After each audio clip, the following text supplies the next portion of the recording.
नमस्कार प्रिय भक्तगणों।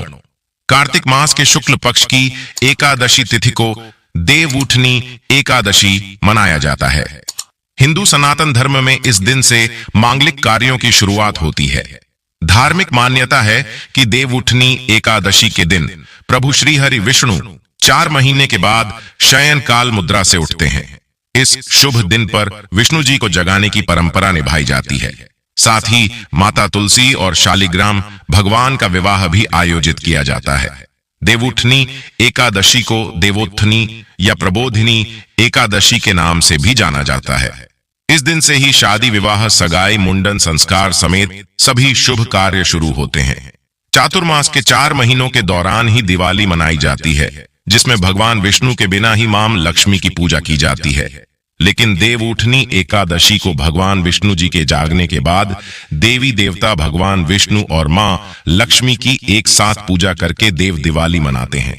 आइए जानते हैं देवउठनी एकादशी की सही तिथि और पूजा विधि।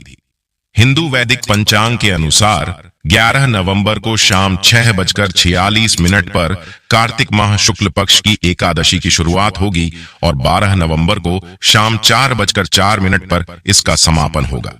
इसलिए उदयातिथि के अनुसार 12 नवंबर को देवउठनी एकादशी मनाया जाएगी। देवउठनी एकादशी पारण समय 13 नवंबर को सुबह 6:34 से 8:43 तक एकादशी व्रत का पारण किया जा सकता है। इस दिन 1:01 पर द्वादशी तिथि का समापन हो जाएगा।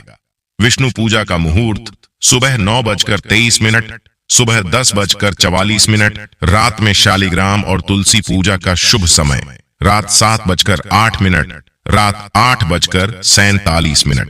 इस दिन तुलसी विवाह का आयोजन भी किया जाता है। तुलसी के वृक्ष और शालिग्राम की यह शादी सामान्य विवाह की तरह पूरे धूमधाम से की जाती है। चूंकि तुलसी को विष्णु प्रिया भी कहते हैं, इसलिए देवता जब जागते हैं तो सबसे पहली प्रार्थना हरिवल्लभा तुलसी की ही सुनते हैं। तुलसी विवाह का सीधा अर्थ है तुलसी के माध्यम से भगवान का आह्वान करना। शास्त्रों में कहा गया है कि जिन दंपतियों के कन्या नहीं होती वे जीवन में एक बार तुलसी का विवाह करके कन्यादान का पुण्य अवश्य प्राप्त करें। देवोत्थान एकादशी के दिन प्रातःकाल उठकर व्रत का संकल्प लेना चाहिए और भगवान विष्णु का ध्यान करना चाहिए। घर की सफाई के बाद स्नान आदि से निवृत्त होकर आंगन में भगवान विष्णु के चरणों की आकृति बनाना चाहिए। फिर एक ओखली में गेरू से चित्र बनाकर फल मिठाई बेर सिंघाड़े ऋतु फल और गन्ना उस स्थान पर रखकर उसे डलिया से ढांक देना चाहिए। इस दिन रात्रि में घरों के बाहर और पूजा स्थल पर दिए जलाना चाहिए।